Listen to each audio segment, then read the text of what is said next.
श्री राधेश्याम, जिनका फिरोजाबाद में सोने चांदी का कारोबार है।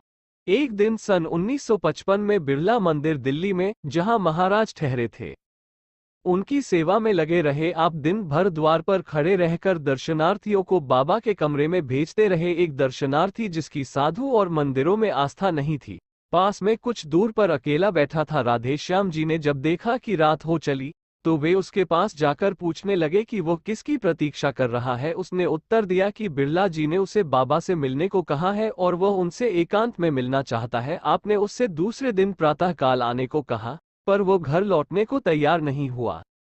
जब आपने बाबा से सब बातें कही तो वे बोले, उसे अपने कमरे में सुला ले, कल सवेरे बातें होंगी। दूसरे दिन प्रातःकाल ही बाबा ने उसे दर्शन दिए। वह बोला, मैं, मेरी पत्नी और एक पुत्र, इन 3 प्राणियों का हमारा परिवार है। मेरा लड़का सन 1947 से गायब है। मैं ये जानना चाहता हूँ कि वह जीवित भी है या नहीं, और क्या अब भी मैं उससे मिलने की आशा करूँ। महाराज ने उसे ये कहकर विदा किया, जा, वो 6 महीने में मिल जाएगा।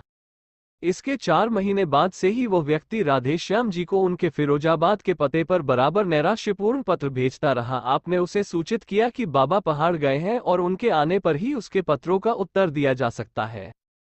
साथ में अनुरोध किया कि वो व्यर्थ पत्र भेजने का कष्ट न करे, क्योंकि अभी बाबा की बताई अवधि भी पूरी नहीं हुई है। 6 महीने बीतते ही राधेश्याम जी को उसका संतोषपूर्ण पत्र मिला कि उसको उसका लड़का बाबा की कृपा से मिल गया। वो चंडीगढ़ में अध्यापक है। उसने बाबा का पता भी पूछा ताकि वह उनके पास जाकर अपनी कृतज्ञता व्यक्त कर सके।